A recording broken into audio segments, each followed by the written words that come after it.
I am Dr. Vugar Babaev, Chairman of Ganja Agribusiness Association. At the same time, I am Senior Lecturer at Sustainable Development and Planning Management Department in the Public Administration Academy under the President of Azerbaijan Republic. And also, I am a Chair of National Technical Committee in the standard for organic agriculture products. I am particularly excited about the esteemed speakers joining us today, who will provide invaluable insights in these critical issues. Let me introduce them one by one. Near me, Mr. Ali Ağaoğlu. He is founder of FQC certification company from Istanbul, Turkey, and also he's lead auditor and trainer in product certification, system certification. He will present the contribution of eco-friendly agriculture standards to sustainable farming and climate resilience. And next to him, Mr. Okay Kayhanlı. He is founder of QSI certification company.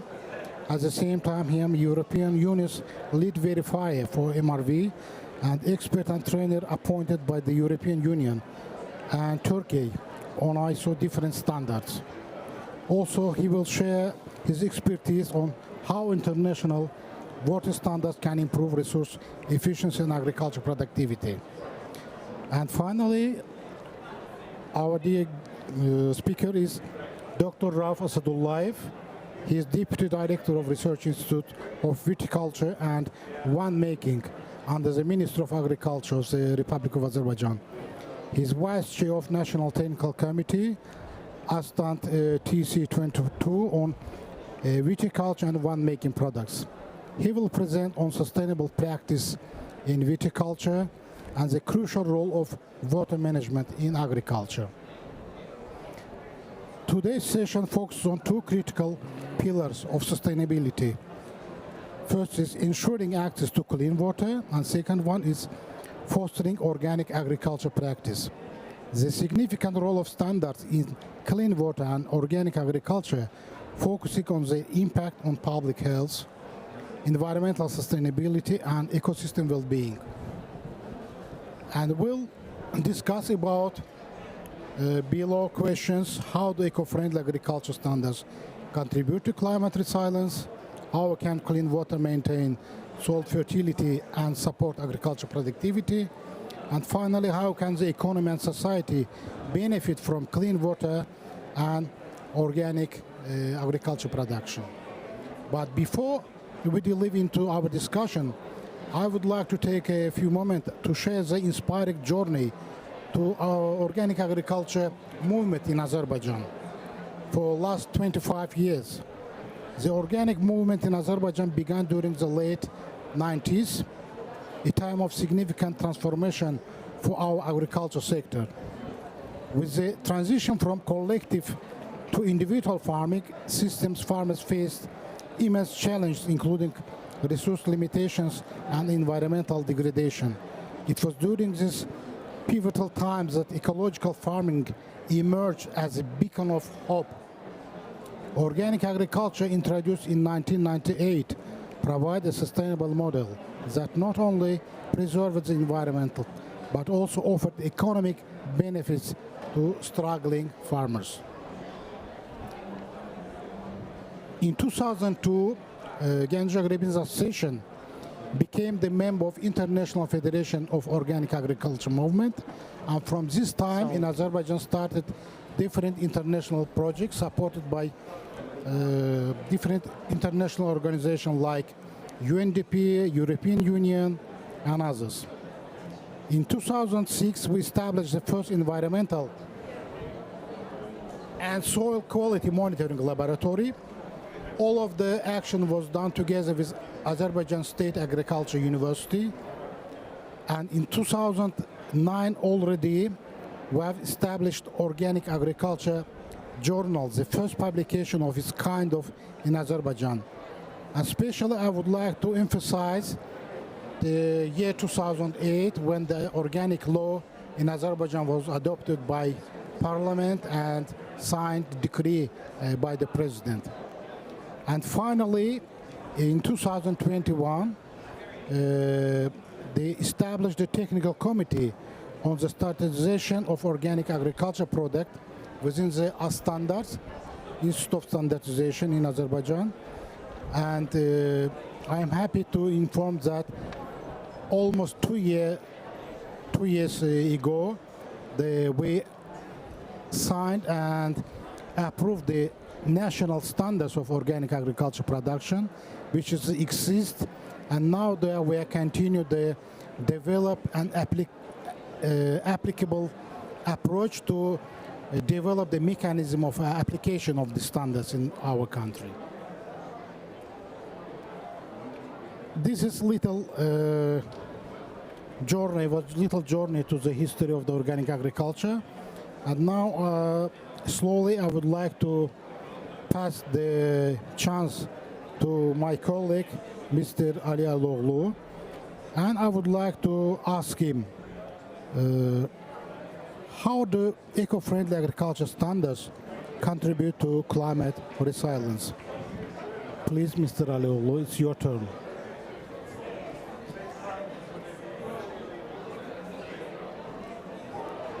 Yes. Hello. Indicates the crucial role of the standards to the ecological agriculture to identify the prerequisites of development of the sustainable eco-agriculture. 3. Explains how to eco-friendly agriculture standards contribute to climate resilience. This standard ISO 1425 EPD, environmental liability standard. This declaration may include various environmental indicators such as energy and water consumption, emissions, waste, resource use, as well as the produced recycling potential and reuse characteristics. 2. Standard organic textile standard for cotton produced. 3. EU regulation 2018 plus 848 on organic production and labeling of organic produced. For Codex Alimentarius CACGL 32 group standards. 5 standards global gap standards group and organic and good agriculture practice. It also provides use the opportunity to practice efficient, sustainable and ecological agriculture with the rate produced at the rate point. These standards can be achieved at all stages, starting from soil, water, seed and seeding to the processed products. As a result, if the use of soil, water, chemical and fertilizers is under control, sustainable, environmental, friendly, ecological agriculture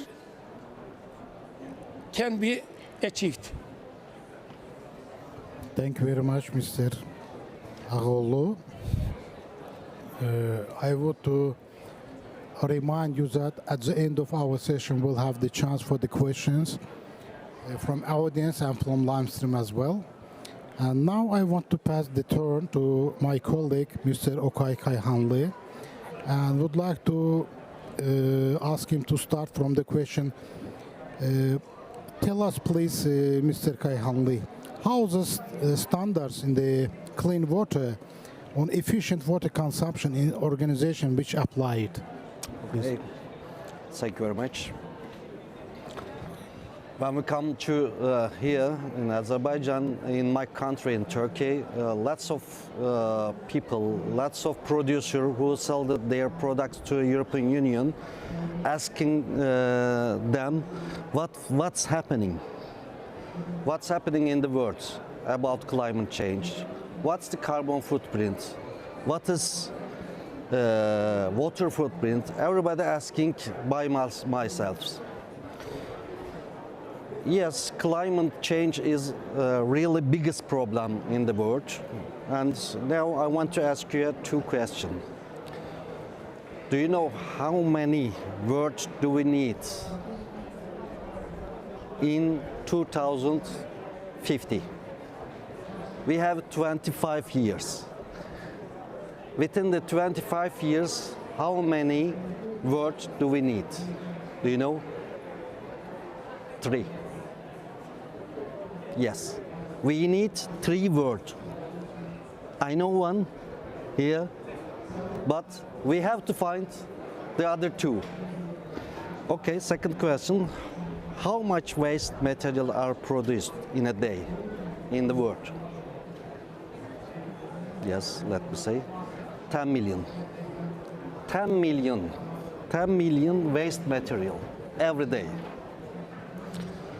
My second information for you, according to the World Economic Forum Risk Report, 2 years ago issued, I think, 2 risks are related with environmental.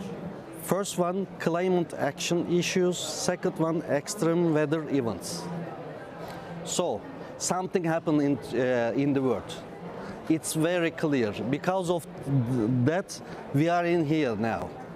Next year, maybe in Brazil, maybe then Turkey.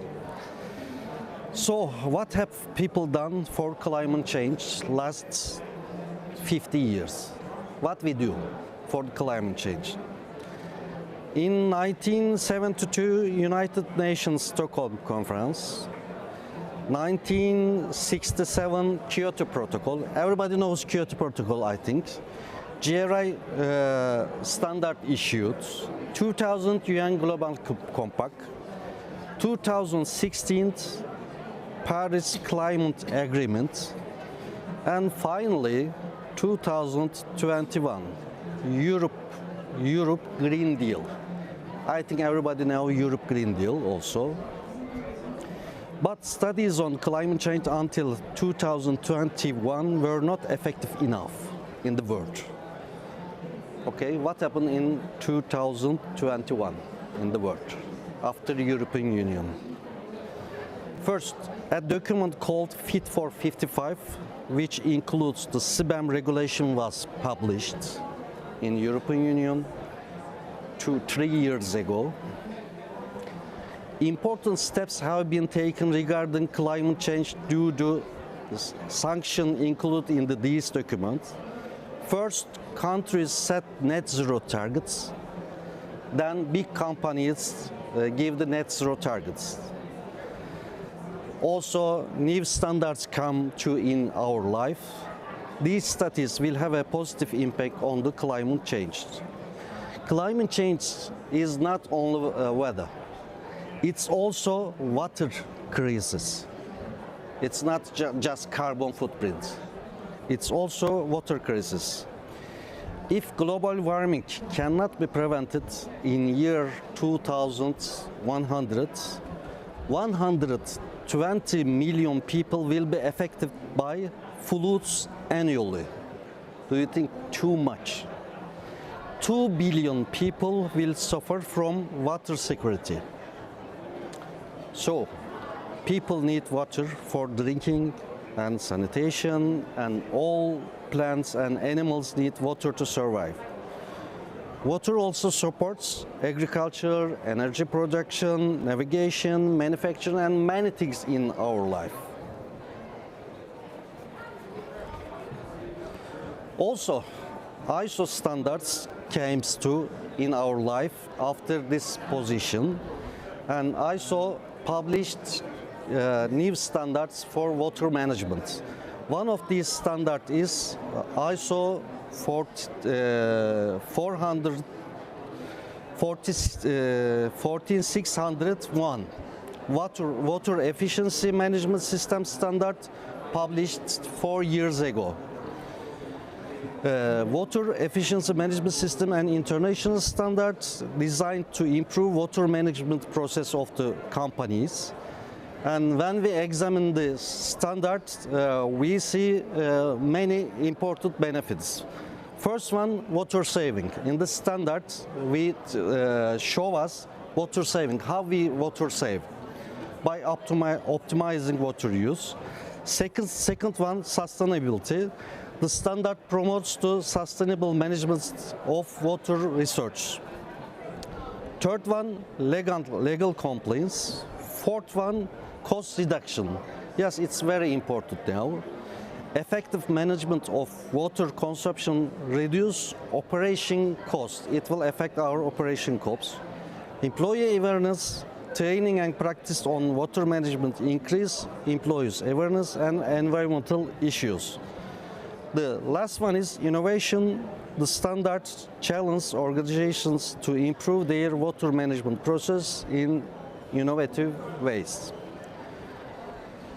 Organizations wishing to establish an new ISO standard, water efficiency management system standard, should identify activities and functions that use water, record water use for each identified activity and functions. They have to identify their process and services that affect the quality of used water. Also identify activities and functions with potential for greater water efficiency, existing water research, and predict future water use. They have to follow these items. The other standards is ISO 14046, water footprint principle requirements and guidelines. In this standards, companies calculate their water footprints. They say we have water footprint, blue water footprint, green water footprint, gray footprint. They use this standard to calculate their water footprints. Also, organization must determine which unit process will be included in the water footprint assessment. We called this one as organizational boundary. The system boundary for the water footprint assessment must be clearly documented. All organizations, if you want to use this standard, you should define your organization boundaries. Also, you should define your specific product. If you want to calculate your product footprint, water print, or process water footprint, or organization footprint, you must define your boundary. For the calculation side, you need the calculation. You must follow up ISO 14045 life cycle assessment standard. This is also ISO standard. If you want to calculate your water footprint, you should follow life cycle assessment process. You need an inventory also. When preparing a water footprint inventory, the organization share quantities of water used. That means water inputs and water outputs. You have to make your inventory. What kind of water use? Surface water, sea water, groundwater, fossil water. You have to define this usage. The water footprint evaluates both direct and indirect water use in the production process. Let me give you an example. The direct water footprint of meat consumption is the water consumed and polluted in preparing and cooking meat. Only see, preparing and cooking meat. This is direct water footprint. For the indirect water footprint is based on the direct water footprint of the retailer who sells the meat. The food processor, processor who prepares the meat for sale, the farm where the animals are raised, and the agricultural farm that produced feed or the animals. As you see, direct footprint is easy way to calculation, but indirect water to calculation it's not easy. You need a lots of data from the supplier, from the farm, everywhere. According to ISO 14046 standard, the water footprint has 3 components: blue, green, and gray water footprint. We call 3 components.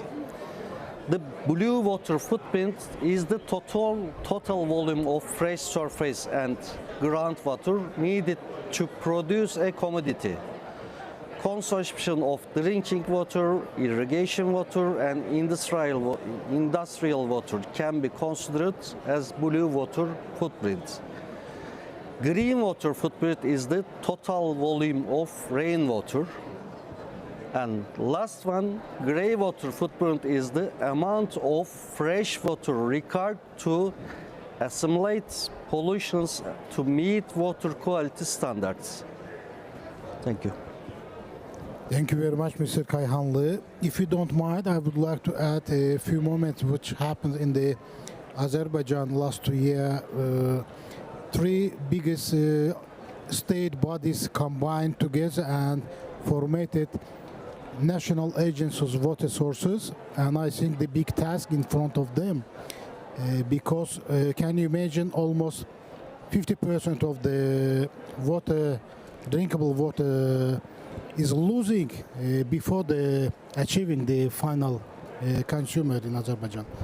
It's a big demand for reorganize the water, drinkable and irrigation water infrastructure in Azerbaijan.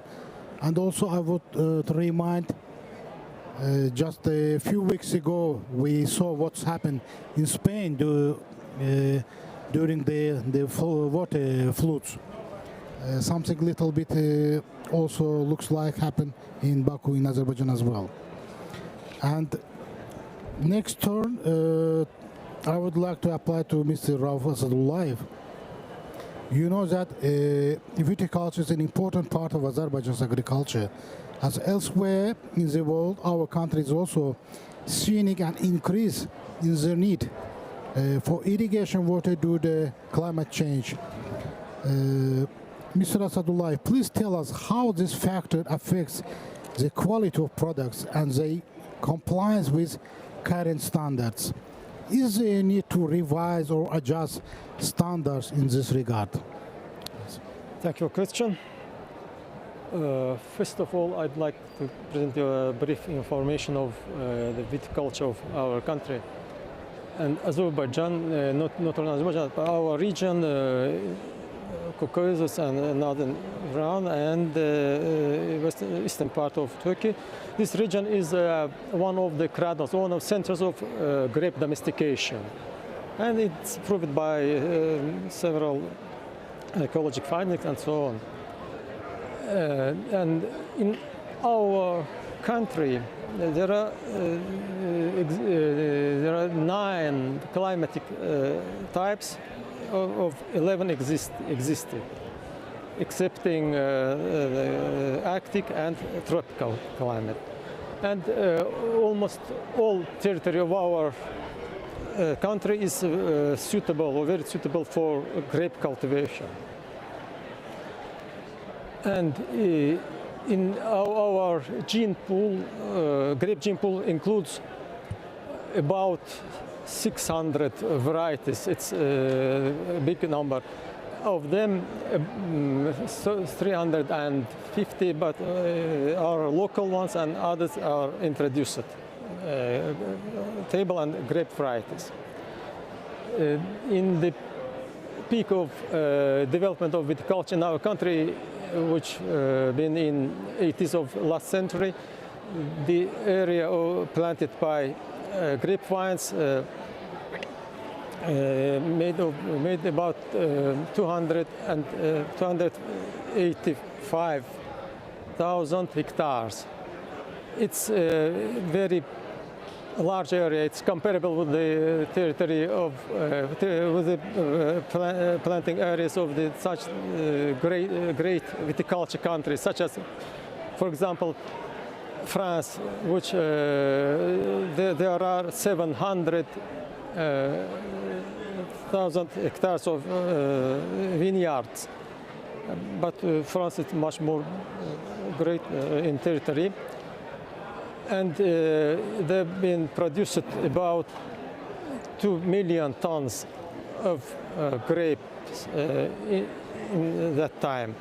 And later, because of the objective and subjective causes, this is in our field decreased, came to lower position in our country.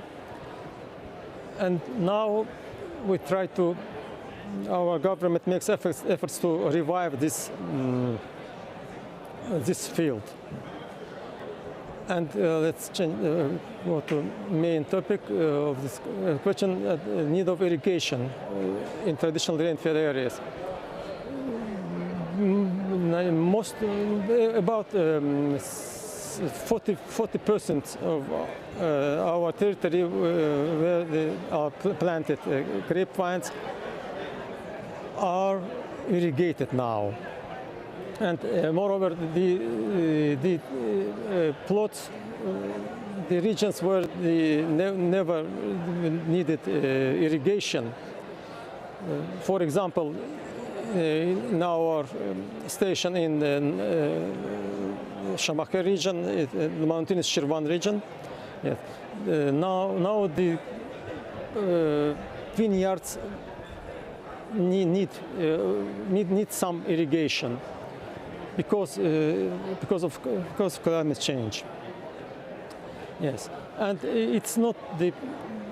it's possible to solve this problem need of irrigation by dripping irrigation and by organizing the collection of raindrops in summer, in winter, autumn, and spring.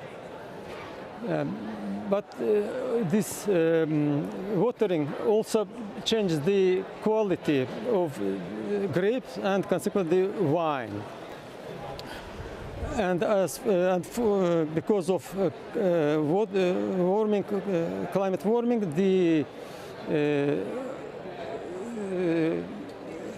vegetation period shortens and harvest comes earlier.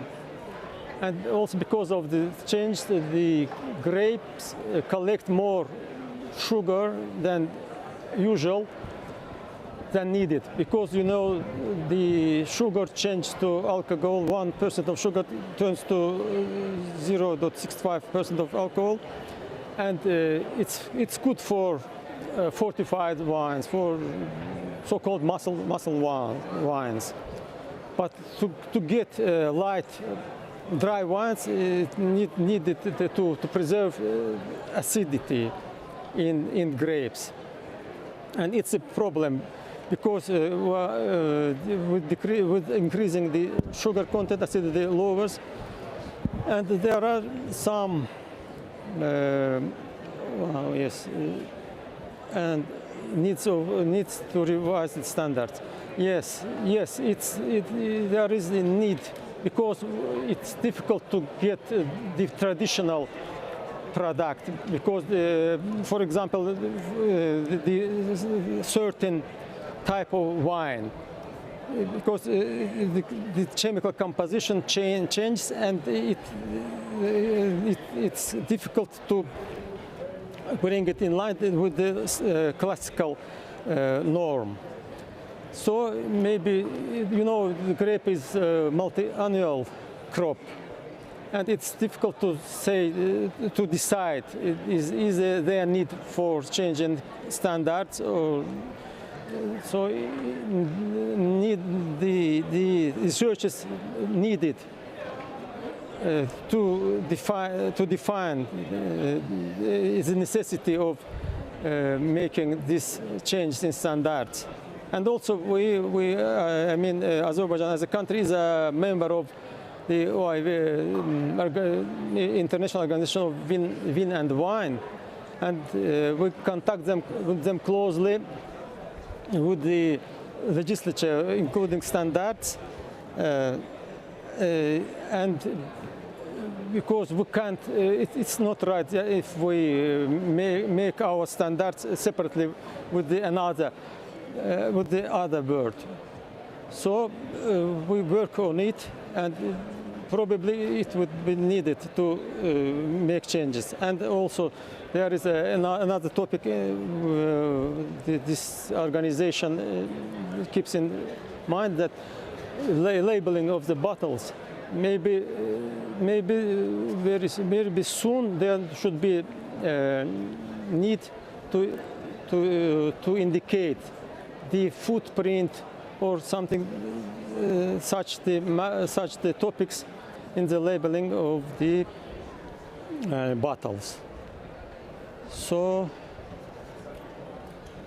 we'll have to wait. We'll have to study how conduct the grapes gradually. And also, what I want to say, the warming of climate causes some difficulties in pest management, pest disease management. In our region, the main pest is grapevine moth, Labedi batrana, and always there have been only three generations of this pest. And we also admit that for example, in Central Asia there were 4 generations because the climate is different. But with the warming 2 years consecutively, we find the 4th generation in our vineyards. So it comes late, very late, close to harvest, and doesn't cause any harm. But if it goes in such a way, it could appear earlier. So we have to think of it to take measures in this direction. So it's all for now. Thank you very much, Mr. Asadullayev. And just a few remarks from my side.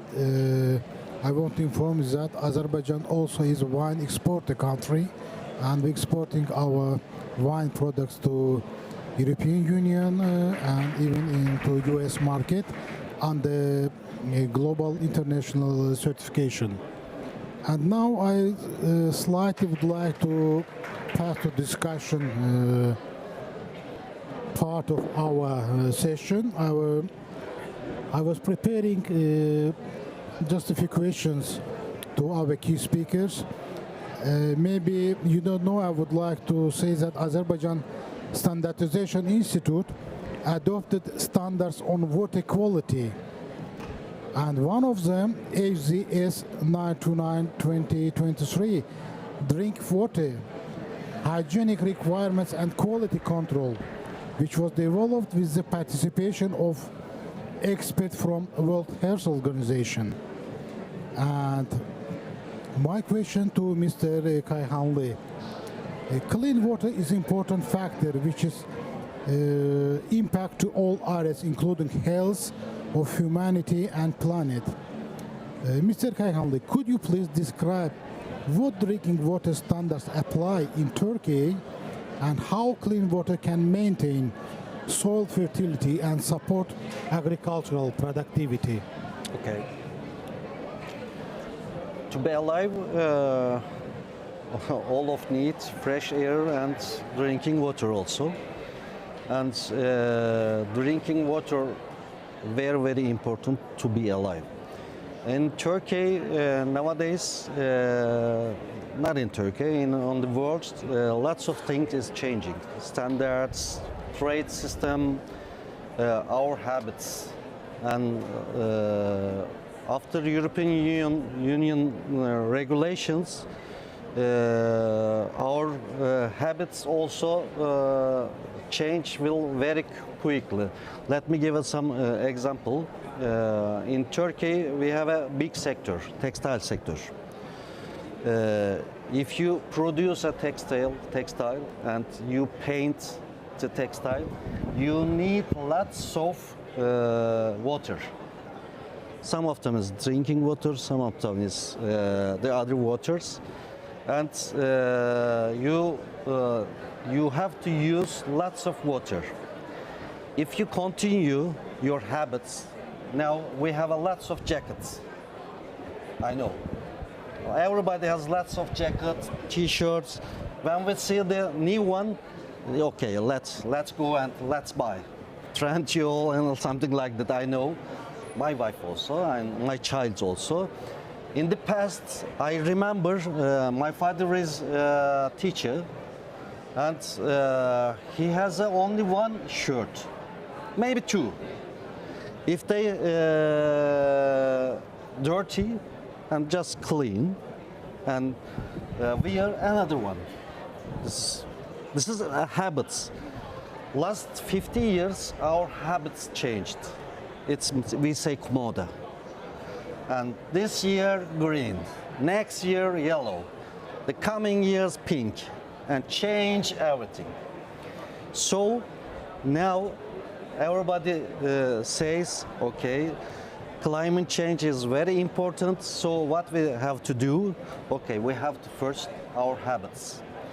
And also in Turkey, lots of companies start to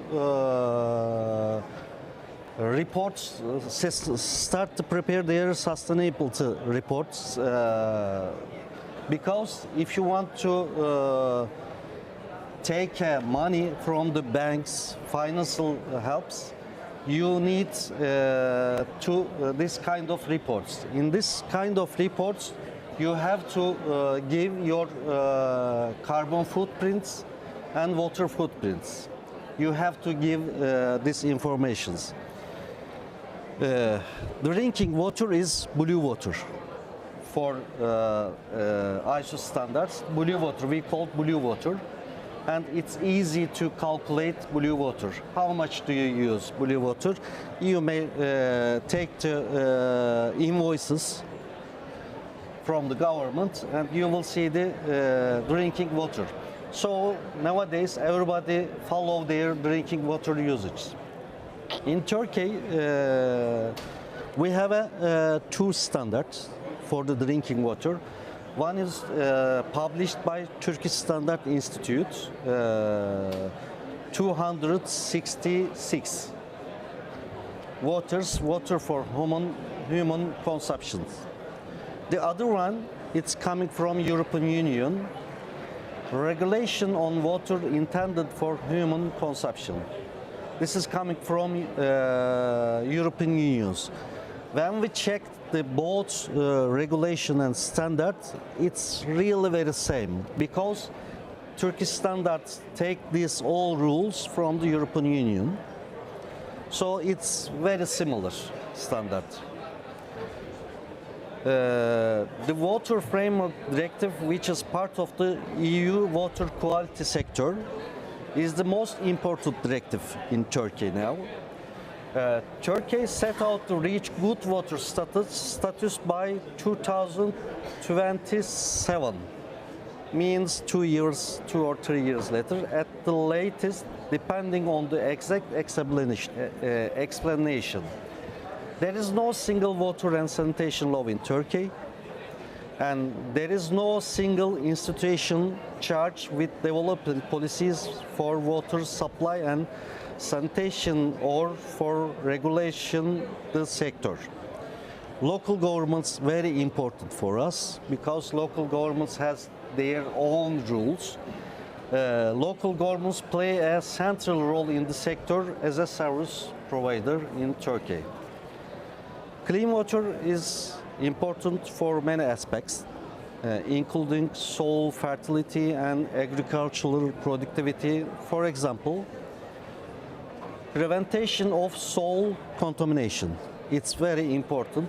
Using clean irrigation water prevents harmful substances such as heavy metals and pathogens from entering the soil, and contaminated water can reduce soil quality and negatively affect crop health and yield.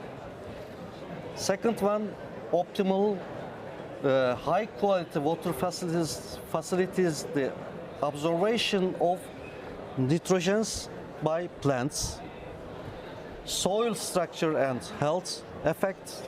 Clean water prevents the accumulation of salts and other harmful substances in the soil. And last one is it protects us from the erosion. Thank you very much, Mr. Kayahanlı. And I just want to add that any standard is a regulation for any sector, and the regulations demand to application of the standards and also inspection, control, and certification process. That's why we are together today here. And also certification standards and certification process demand the scientific approach. And that's why my next question to Mr. Asadullayev. Last years, several legislative acts have been adopted in our country to bring national standards in line with global ones. Mr. Asadullayev, please tell us about the work done in this direction, as well as about the activities of scientists to transform the viticulture and winemaking industry into a more environmentally friendly one, as well as the measures the science currently propose to mitigate the effects of climate change. Thank you for the question. So there's some legislative acts adopted in our country. The law of the Azerbaijan Republic on viticulture and winemaking. It was adopted in 2002. This law defines the legal basis for organizing viticulture, regulating the production and circulation of grapes and winemaking products, which meet the international standards, and ensuring their minimum quality and safety. And another act, which is now in forward, in 2018, the state program on the development of winemaking in the Republic of Azerbaijan for 2018-2025 was adopted. In action plan of this program, there are a clause on harmonizing the national standards in the field of winemaking with the international requirements.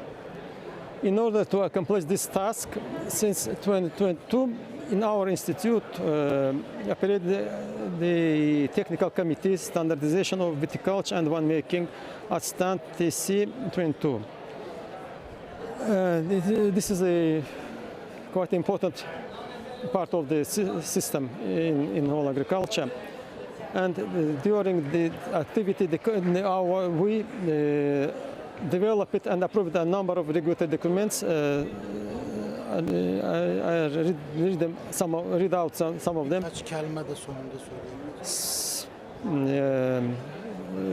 Spirits, approved number of regulatory spirits, terms and definition. Fresh grapes, methods for determination of mass concentration of sugars. Liqueur wines with protected geographical indication. Liqueur wines with protected designation of origin. Grape planting material seedlings. Vodkas and special vodkas, table wines and table wine materials. Cognac distillates, brandy, ethyl alcohol, and vodka obtained from plant materials. Determination of authenticity using a gas chromatography, wine and wine materials, determination of ochratoxin A, content by high-performance liquid chromatography, wine products, packaging, labeling, transporting, and storage. Kind distillate specification, and other standards. And we go on in this direction. So the next part, the second part of the question, the resilient and eco-friendly viticulture. We, as an institute, our main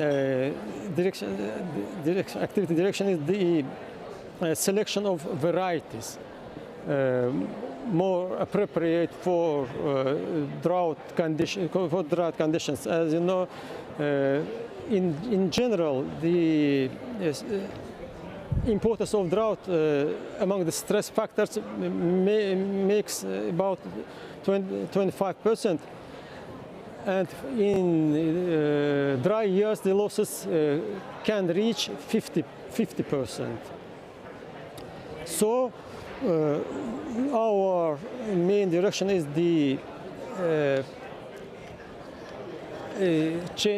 selection of varieties and rootstocks for grafting plant material that are resistant, tolerant or resistant to drought. Then there are some agro-technical measures to decrease the transpiration, such as crop covers. And this also makes possible to decrease the severity of the diseases on the grape, and also automatically contacts with the other main direction in viticulture, decreasing of use of pesticides. So also there are some agrochemical measures to combat the stress factors in grape plants, and also the severity of pruning. It could affect strongly the drought tolerance or bud load and the leaf area. It also affects this matter. And also implementation of water-saving technologies, such as collection of rainwater and use of water economic technologies, such as drip water. And also it's actually using of AI in viticulture for reduction of use of pesticides, because it makes possible to determine a certain plot which needs to be treated with pesticides, and also makes it possible to measure the condition of soil, if it needed the irrigation or not yet. It's our main directions, but I'd like to add that not everything is so grim, so not everything is pessimistic with warming, because it also creates some new opportunities. As we know, with the ascending for each 100 meters, the average temperature falls for 0.6 degrees. And there are some scenarios, climate scenarios for Azerbaijan. And according to that scenarios, in near future, in next decades, the territories located on the altitude of 1,033 or 400 meters would be very suitable for viticulture. This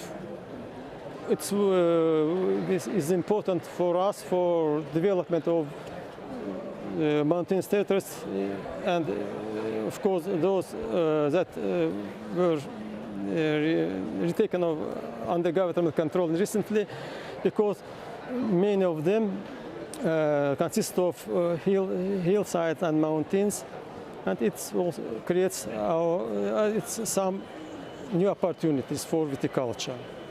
So, Thank you very much, Mr. Atullah. Just a few comments from my side that Azerbaijan has a very wide grapes varieties famous in the world, and also during the Soviet period Azerbaijan was producing almost 3 million tons of the grape, and in last 20 years we are trying to rehabilitate our vineyards, and also the Azerbaijan has 200 years history of the wine making in our country, and I already mentioned that we're also exporting our wine. And finally, my final question to Mr. Aliagoğlu, because we have limited time, I would like to be brief and short. My question, how can we maintain a balance between our immediate needs and the well-being of future generation with standards? And how can the economy and society benefit from clean water and eco-friendly production? Indicates the standards which contribute to sustainable agriculture practices,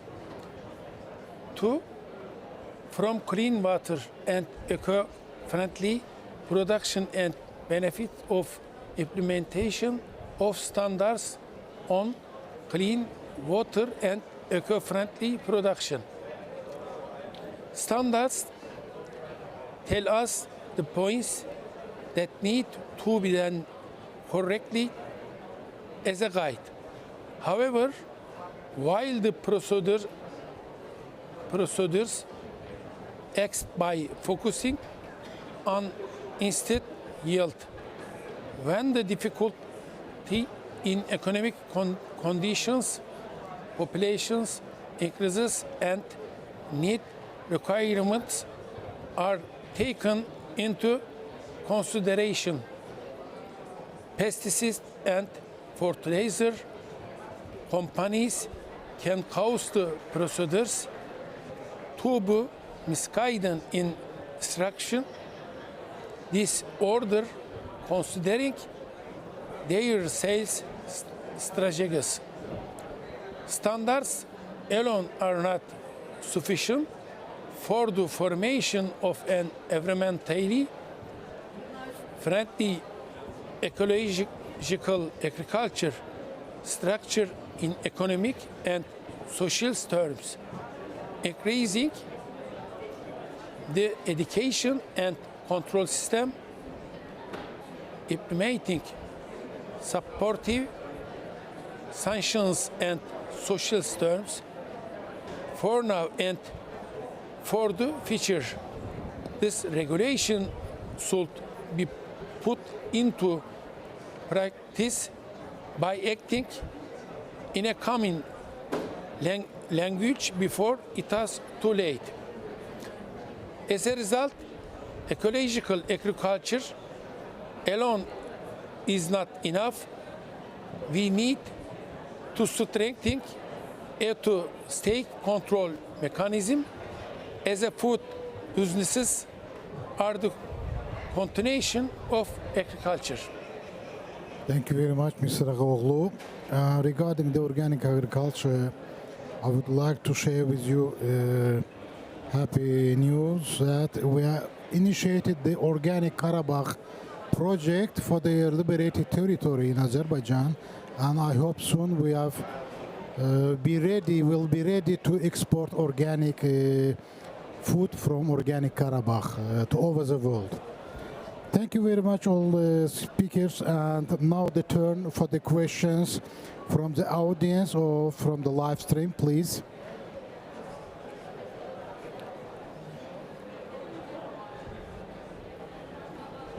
We have a few minutes for 2 or 3 questions. If no any questions, I would like to conclude our session today. In closing, I want to thank the COP organizers as well as to ISO International, who caused the support to realize this session today, and also Institute of Standardization of Azerbaijan, especially Mr. İlhan Bayramov, who realized this moments, these minutes, these hours in the COP29 for being together, sharing the information and knowledge. And let this session be a space for collaborations and inspiration as we work toward for sustainable future. Thank you, and let us begin with our digital survey. You can use this QR code for access our session today. Thank you very much.